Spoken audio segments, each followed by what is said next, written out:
Hello and welcome to Taiwan Talks. I'm Inka Vat. For the first time, the Coast Guards of the Philippines, Japan and the United States came together for a week of security drills. We ask whether this is part of a growing web of security groupings emerging in response to shared security threats. With me to discuss this are Andrea Yang, Democratic Progressive Party Deputy Secretary General, Tonglun Guo, United Daily News Deputy Editor-in-Chief, and Chen Binghui, National Zhengzhi University Department of Diplomacy Associate Professor.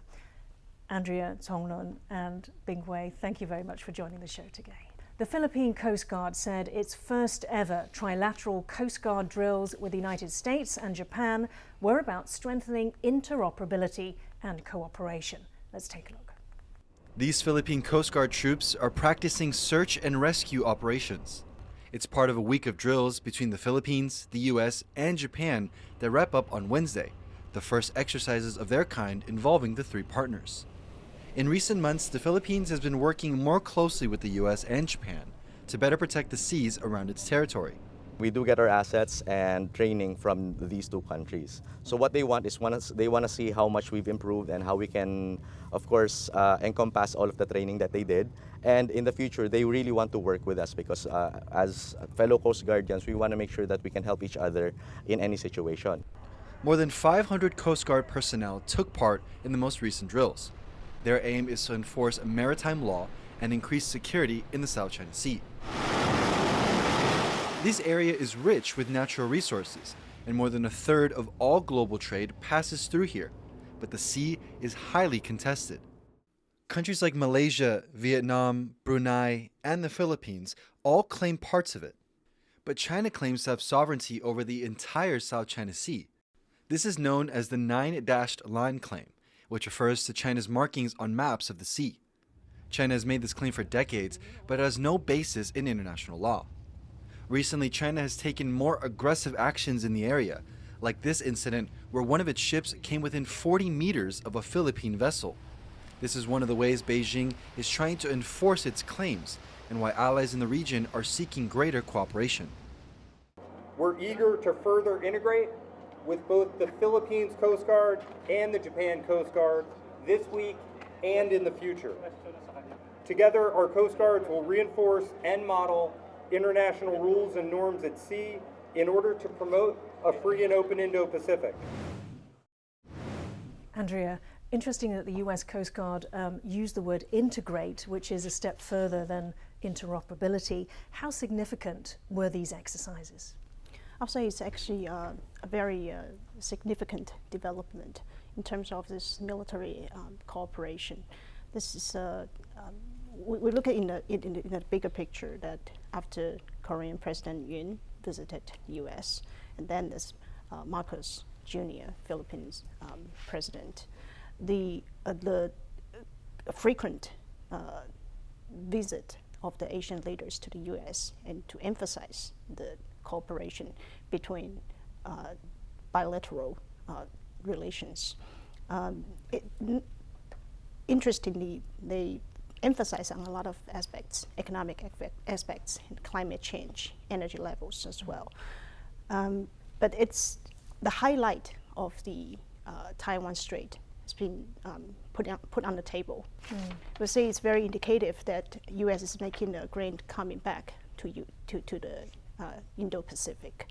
It represents that U.S. is sending a very strong message to the region that we are here to build a security network through real actions and through encouragement of bilateral and trilateral and multilateral cooperation in this matter. And Tonglun, what do we know about the scenario that the three Coast Guards drilled through? What do they have to do?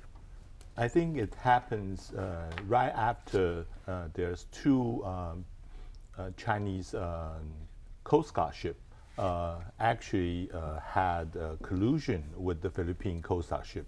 That happened not only once but twice. I think now it's the time that the Philippines realize that they need all the help they can get So this is a trilateral operation assisted by United States and also Japan. We are also seeing in the later Shangri-La dialogue that 4 countries get together. Besides Philippines, there's United States, Japan, and also Australia. Now the 4 countries are going to do something that is more cooperative in the future. So that is a more comprehensive, and even we can call it interoperative operation. Let's take a look at this map. So there you can see a map of the US military bases right across from Japan all the way down to the Philippines. And also what you can see there are the missile ranges. So we go from short, medium to intermediate. So Professor Tan, would you like to talk us through how this is, sort of weaving this web or this net of security? This is exactly what hub and spoke works in Asia. So in Asia, the United States doesn't have a multilateral alliance. Instead, it has multiple bilateral alliances. And in recent years, and in the past too, the United States has been coordinating its bilateral allies to cooperate with each other.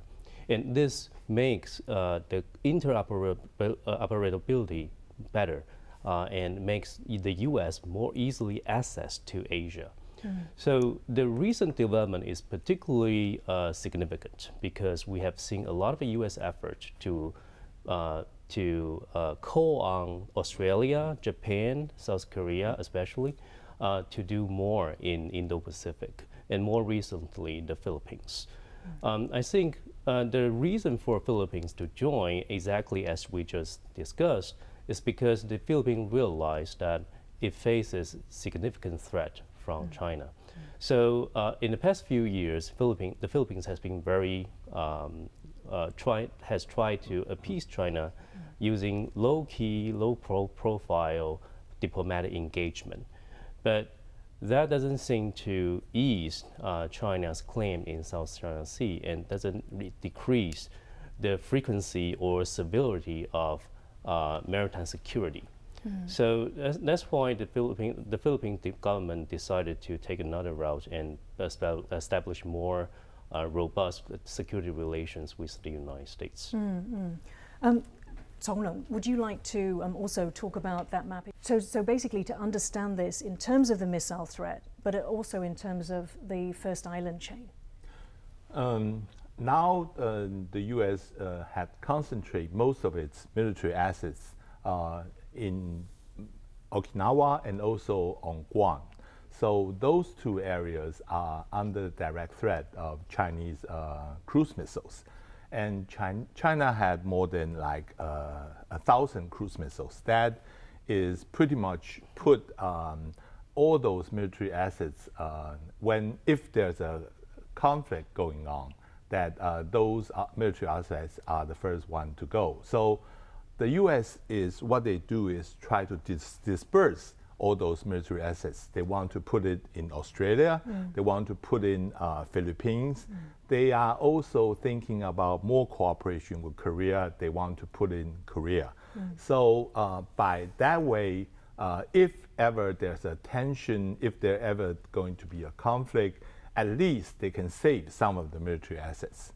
And on the other hand, they are also encouraging other countries to develop their also countermeasures. For instance, Australia had been buying Tomahawks cruise missile from the United States, and also Japan are buying Tomahawk cruise missile from the US. And I think in a way, Taiwan missile development is encouraged by the US at the same time. So those countermeasures can better help to neutralize the threat coming from PLA. And so the Philippines coming on board is basically, another piece of the jigsaw in a way. Andrea, ASEAN announced it will hold military exercises in the South China Sea in September. Now, the bloc's members have held naval drills with the United States before, but never military exercises as a bloc with members on their own. Earlier in May, the Philippines held an ASEAN naval fleet review. Let's hear what the then Philippine Secretary of Defense said. All the armed forces are talking to each other. I think we can prevent war to happen because we are talking about peace, we are talking about understanding, and we are reaching out to everybody. Even though we are small, but when we gather together, our voice for peace and prosperity for the ASEAN region and also the Indo-Pacific will be louder and bigger. Andrea, so this voice that the Defense Secretary there was talking about, who is that voice speaking to with the combined voice? I think it's pretty apparent that China is the only country that's posing threat through this region. So it's quite clear to me that this message goes through Beijing. Then Philippine people, they have a very strong support towards U.S. It's from what I remember, at least 70% of the Filipino people. Even higher, I think. Even higher too. This recent political and military threats from China and their strong political message to separate Asian countries actually annoyed a lot of countries who prefer peace, stability, and future economic prosperity, especially after post-COVID-19 pandemic. All the countries, they have a lot of issues to deal with, but China is busy posing threat around the world. And this worry increased after the consequence of Ukraine and Russian war. So it is quite clear that all these countries, they went back to Second World War cooperative relations with U.S. A revival of those U.S. mutual treaties. Yes. Okay, the Philippines' new Secretary of Defense, Gilbert Gibo Teodoro, says China needs to be magnanimous and earn the trust of Filipinos. Teodoro served as former Secretary of Defense from 2007 to 2009 and is a former lawyer. A senatorial bid in 2022 banned him from taking up this promised position within a year of that election campaign. In an interview with ANC, he responded to China's criticism of the United States forming a so-called Asian NATO at the recent Shangri-La dialogue. Let's see what he said. He said, the Philippines is a value proposition on its own self and not a pawn of anybody else in the geopolitical battle that's raging within our area. Just like we do not question the build-up of defensive and offensive capabilities of other countries, they should not question ours, and they should not tie up our build-up of our capabilities to any question of whether it is Taiwan or whatnot. To discuss what Teodoro means for Philippine defense, my next guest is Justin Baquisal, an independent geopolitical analyst and a former Philippine Department of Defense policy officer. He attended the recent Shangri-La dialogue representing the Philippines. I spoke to him earlier. Let's take a look. What are you expecting from your new Secretary of Defense, Gilbert Teodoro, in terms of facing the threat from China? Secretary Teodoro, unlike his predecessors, Secretary Galvez or Secretary Fausto, he actually did emphasize a deconfliction agenda with China, which means that the Philippines will try to, number one, continue dialogue where there are matters that we can agree upon with China, economics, trade, infrastructure assistance. So nothing changes in that respect. But also, secondly, deconfliction also means that the administration will try to, as much as possible, balance out the defense cooperation portfolio. So right now we have defense cooperation with Japan, the U.S., with Australia. Those are the three main security partners of the Philippines right now. And last week, President Marcos has stated that he wants to diversify defense cooperation portfolio with non-traditional partners as well. And China is one of those non-traditional partners in the Philippines. Of course, there will be a limit to the extent of defense cooperation with China, considering domestic opposition in the Philippines and also interoperability with our armed forces. I think in terms of the overall picture of the relations with China, I think Secretary Teodoro made a very strong statement last week.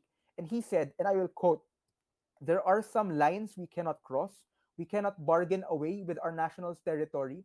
The establishment of a credible military deterrence is an internal matter. Whoever we choose to partner with to achieve that objective is our business and nobody else's. And that is a very clear message to China. Secretary Teodoro is affirming that we will continue to have good economic relations with China, but on matters of national security, we will not compromise for matters such as territorial incursions, especially in the West Philippine Sea or the South China Sea area. The Chinese embassy in Manila a few months back, last March, actually warned the Marcos administration that it views the EDCA agreement between the Philippines and the United States quite negatively, that the Philippines is being played into this great power competition.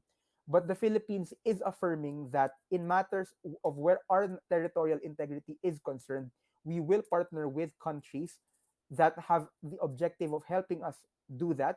And also, we will not be afraid to confront China in these matters. Very interesting that you mentioned that Marcos actually wants to have a non-traditional security partner in China itself. How do these two things fit together? In terms of the overall security cooperation, the Philippines always has had security cooperation with China in counterterrorism. It has donated before some equipment to the national police, to the armed forces of the Philippines. But the Philippines has never had large-scale exercises with China, for example. So we will continue to have partnerships with China where China extends that offer.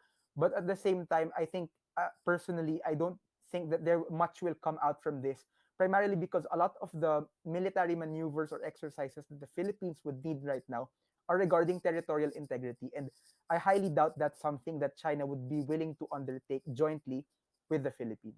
The 4 new EDCA sites, the joint US Philippines military sites, and 3, of course, as you mentioned, very close to Taiwan.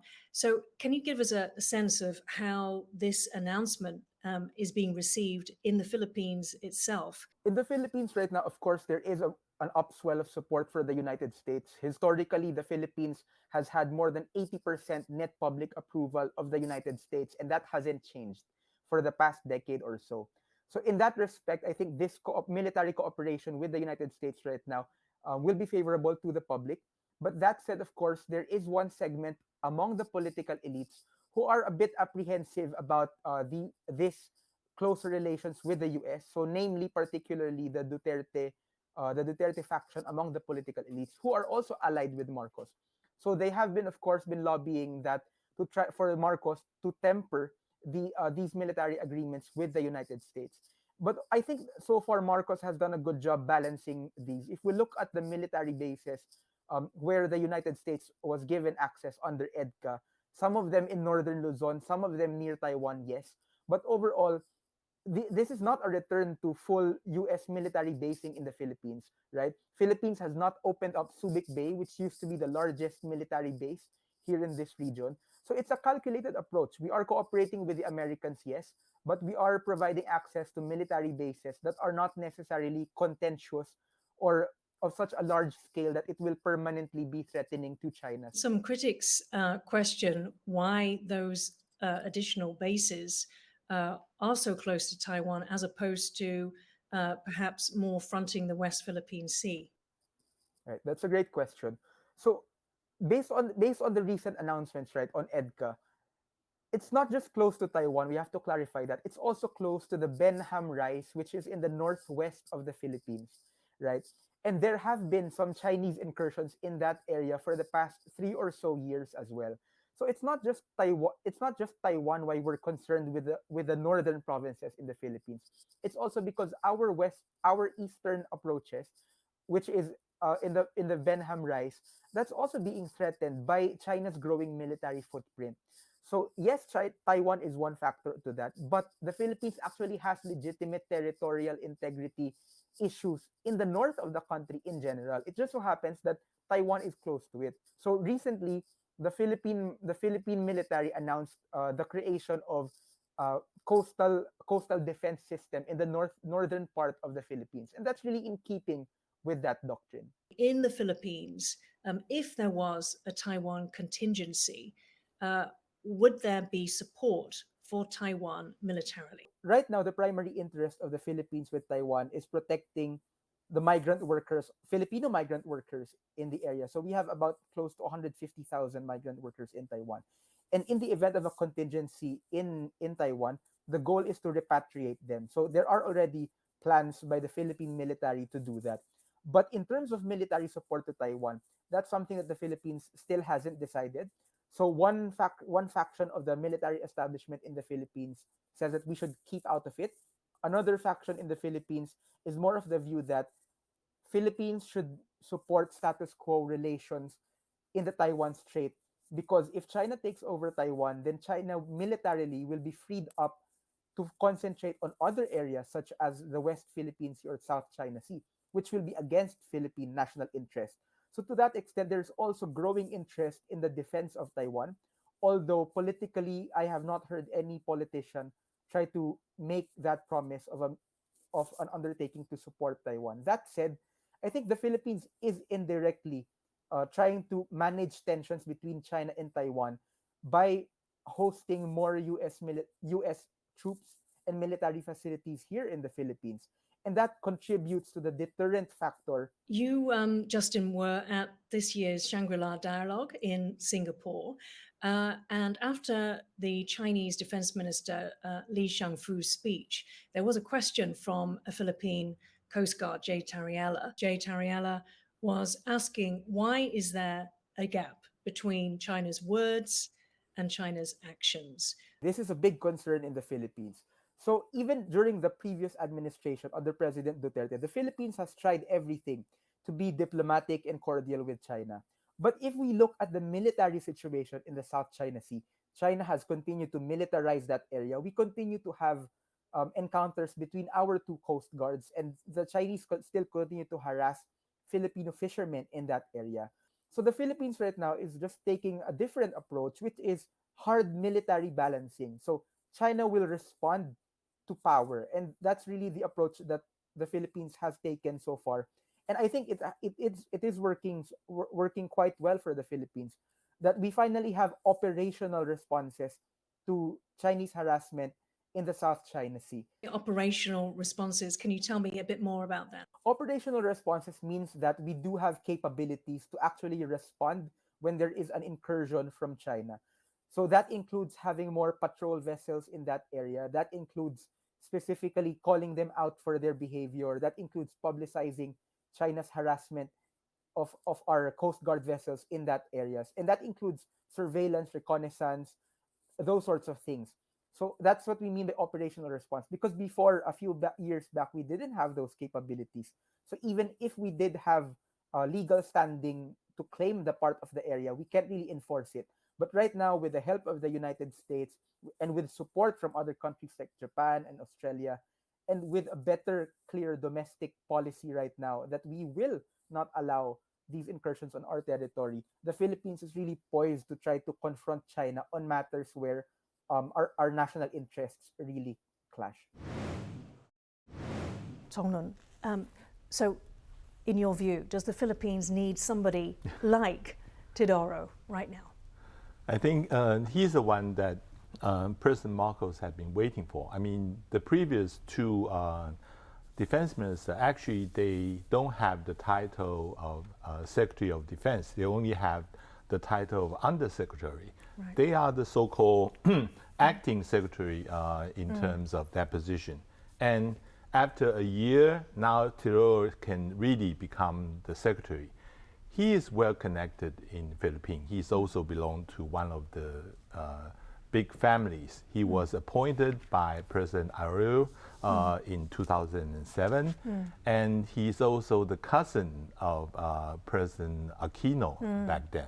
The president that took China to the International Tribunal. Right. So at the time, Teodoro was trained as a lawyer, so he is fully supported the South China Sea arbitration done in the tribunal. So I think now he will proceed the Philippine national defense strictly on international law basis, and also it will be following President Marcos' policy that they will not give an inch of Philippine territory to China. So he will be the one that worth watching for. I mean, he is well connected. He also had the American connections.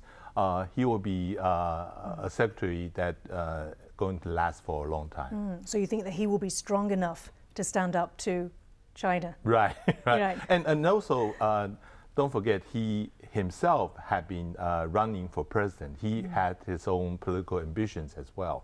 So he's a lawyer, a politician, right. What he's not is a military officer, which is he's what not. the He's previous a two civilian, were. right. And he would, I think, with that kind of person, he would, of course, would come from guarding the interests of Philippine national security, right? Okay, Bing Hui, what do you read from the comments? Let's show it on screen now on the subject of the Philippines' sovereignty and right to self-defense. If we can bring up the quote again from Teodoro. So let's remind ourselves, Philippines is not a pawn of anybody else in the geopolitical battle that's raging right now. You know, it's basically what's he saying here. He's saying it's not anybody's business except for the Philippines, what the Philippines does to defend itself. Tell me more about his position and what his message is. I think from these messages we can see that the talk between militaries are not working at all. So there are very low trust between the Philippines and China, and the Philippines decided to use military power to balance out. So Tongwen just mentioned a very important thing. In terms of the arbitration case, if you look back few years before, and you will find that the Filipino government never used the arbitration case directly against China. This is a powerful weapon that the Philippine government didn't use. So you're saying after 2016, it didn't actually use It didn't that actually raise this issue. And why was that? Maybe it's because it doesn't want to irritate China or make the situation worse. Right? It is a powerful weapon, a legal weapon, but it is also a weapon that China can deny. So it will only raise more conflict we can expect. Now since the trust between each other are so low that we cannot predict whether Philippines will use this powerful weapon or not. And it is likely because the new Secretary of Defense has a legal base, and he also has a political ambitions. Maybe he wants to use this powerful weapon to earn Philippines some interest, territorial interest. We can also see from the first paragraph, it's something that basically every country would say, right? Defend our sovereignty. We should not be pawns of great powers. But the fact is, I think the Philippines clearly knows that if it wants to play this geographical game, a geographical battle with a powerful nation like China, then it would need a powerful external power. And the only reliable one will be the United States. There will be some cost, of course, but maybe this is something that the Philippine government is willing to pay right now. The cost as in? As in loss of autonomy, right. As in you will allow more U.S. troops to station in the Philippines, which may raise public discontent. And this is something that the Marcos government actually pays a lot of attention to. Yeah. Okay.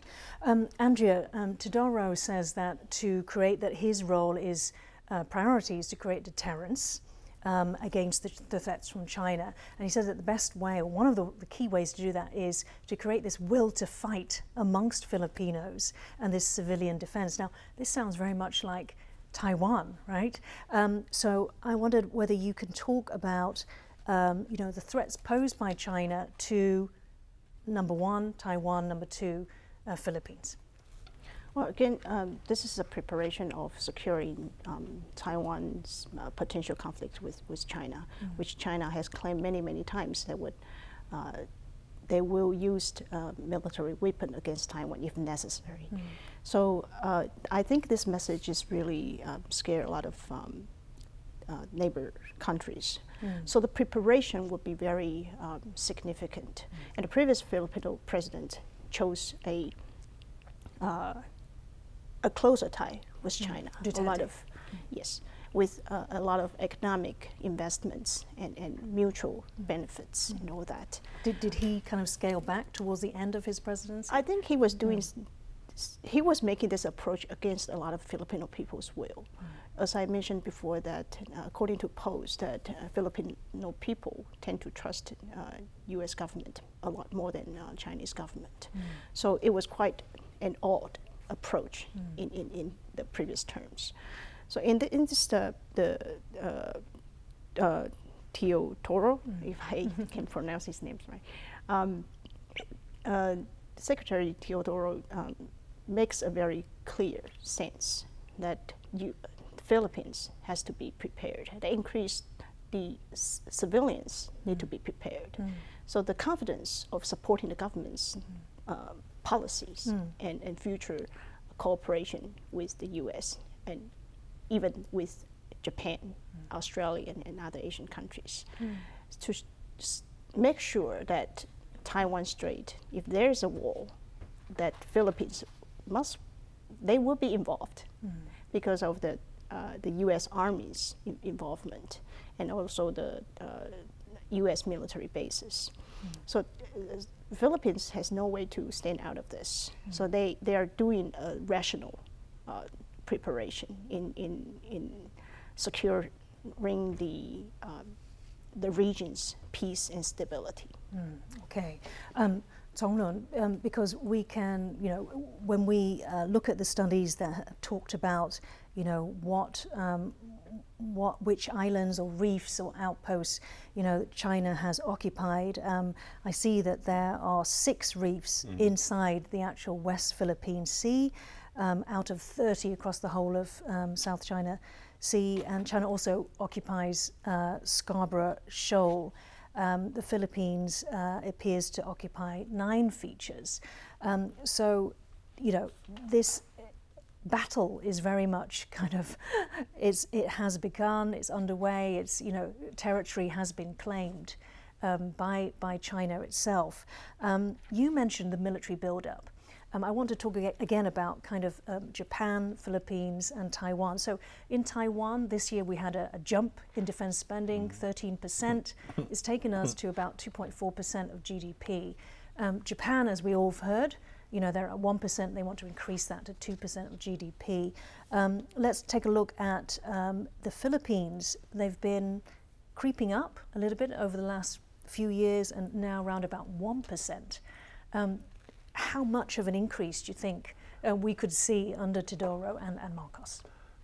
I think nowadays every country had increased their defense spending. I think usually in the European countries they have now almost reached 2% of GDP. In terms of Taiwan, we just crossed the boundary of 2%. There's a lot of criticisms on whether that would weaken government finance and all that. But I would see it from another way. Since there's such an explosion on military spending, Taiwan can really create our own defense industry out of this. It's not that we are going to make a plane or make a ship, but rather the component of those military hardwares. So the recent visit by the U.S. defense industry, true, right. Yeah, is setting that. I think that Taiwan has a very strong electronic industry, and that would be very helpful. That would not only for Taiwan's own defense, but also would helpful for Taiwan's own economy. And we are seeing that Japan had been saying that for the next 5 years, they're going to increase like 57% yearly about their military budget. And they were very quick, will reach 2% of GDP. And Philippines will be the latecomers. And at the moment, it was the U.S. lending them coastguard ships.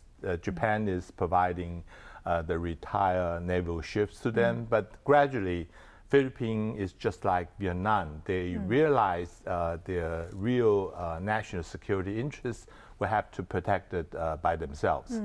But there's one thing I want to remind people that Philippines will welcome the U.S. and Japan or Australia or any other countries to help them defend their South China Sea. But there will be hesitation from Philippines, from Manila, whether they should join the U.S. in order to have a military confrontation with China these days.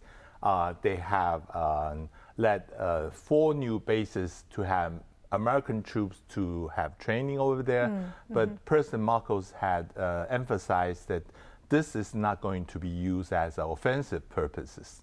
And at the moment, Philippines is still trying to get it from both sides. They want to get the U.S. military protection, but they also want to get Chinese economic and market and so on and so forth.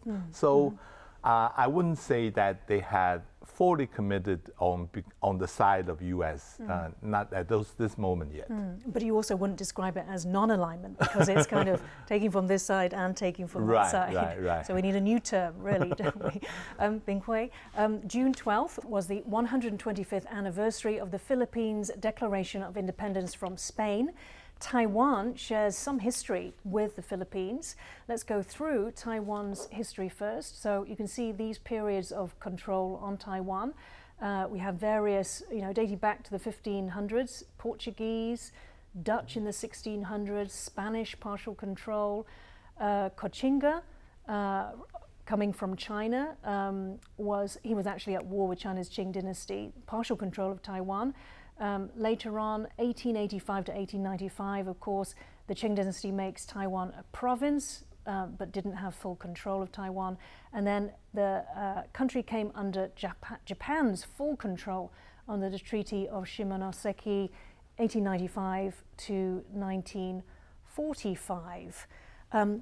Bing Hui, can you tell us about, what this shared history of colonization perhaps means that Taiwan shares with the Philippines today? Okay, so I think one thing we can understand is that Taiwan was not under full control from the colonial power until the Japanese control. Before then, there were always indigenous tribes where the authority could not maintain control. Fierce resistance, didn't they? Right. And also, but if you look at Philippines, apart from the main islands, the bigger islands, there are thousands of islands in the Philippines, and the colonial control from the Spanish mostly reside on the main island, and it was a very tight control, and it really changed the economy of the Philippines.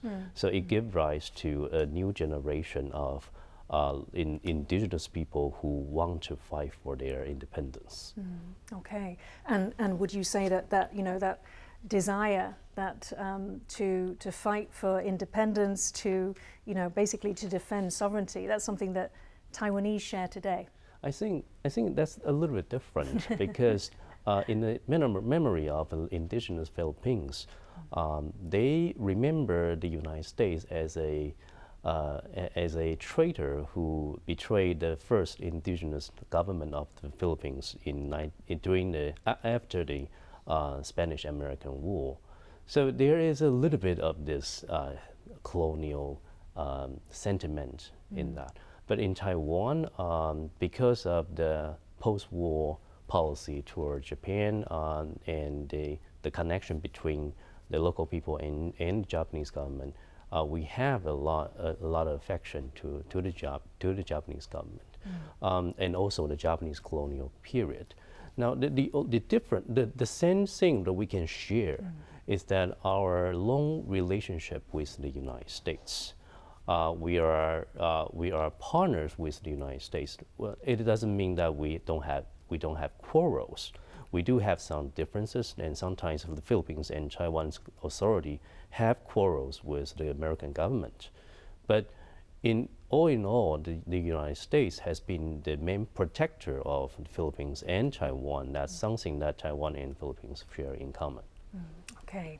Now, in February this year, Manila accused China's Coast Guard of using a laser to disrupt a resupply mission to Philippine troops in the South China Sea. The military-grade laser temporarily blinded the Philippine crew as they sailed close to the Second Thomas Shoal, 105 nautical miles off the Philippine province of Palawan, well within Manila's exclusive economic zone. Not long after, Marcos Jr. said the Philippines will uphold sovereignty according to international law and will work with neighboring states to secure safety. Let's take a look. The country has seen heightened geopolitical tensions that do not conform to our ideals of peace and threaten the security and stability of the country, of the region, and of the world. This country will not lose 1 inch of its territory. Now, after Marcos's speech, we heard there, he was asked at the press conference how he would deal with this Chinese aggression.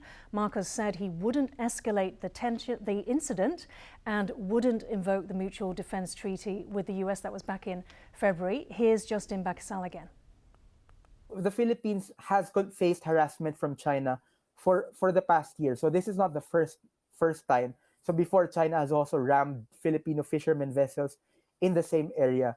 So this is not new to the Philippines, but the broader point for the Philippines, I think, is whether in trying to be restrained in our responses to these incursions, whether we are actually inviting Chinese aggression down the line. That's the question for the Philippines, and that's the question for President Marcos as well, because domestically, a lot of people in the defense establishment here in the Philippines think that we should have a stronger response to China.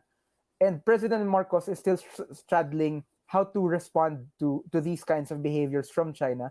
And so far, I think he has managed it quite well, because by the nature of these incidents, right, these are relatively small incidents that don't really warrant a major escalation. But of course, all these things would add up over time. They will accrue. And of course, whether this will embolden further Chinese incursions in the area, that's going to be the next test for President Marcos. Bing Hui, we heard there in the soundbite from Justin about this dilemma. You know, if we do not act strongly enough now, does that invite further aggression down the line? Now, it's interesting the position that Marcos finds himself in. Recently, he said to the press that it was not true that the Philippines is shifting away from the PRC. So I guess the question is, you know, if you increase your security with the US, does that mean that you are does that mean that you are not shifting away from China? Well, I think this is, of course, a diplomatic language, I would say. It is very clear that the Philippines is trying to enhance security relationship, that would threaten China's presence in the vicinity. That will impact the relationship with China. But on the other hand, we have to note that the Philippines did not cut its relations with China, and it still maintained a lot of economic and trade and investment relations with China, and that part didn't change. And it doesn't seem that the Marcos government tried to use this as a leverage against China to make China stop the aggression on the sea. So what happened on the sea may be something that related to the security of the defense, but in terms of other business with China, the Philippines wants to remain unchanged, but it is not so sure that China would do the same. Yeah, in reality, it might be different. Right. Yeah. Right. So, Tong, do you believe that you know, this was a message from Marcos to try to placate China, perhaps, or is it actually, you know, them trying to define and to walk the path of strategic autonomy? They are trying to do it, but my concern is that maybe they have eventually would run into difficulty with China, especially within the South China Sea. There are two parts. One is on Scarborough Shore. Now it's occupied by China, but it's claimed by Philippines.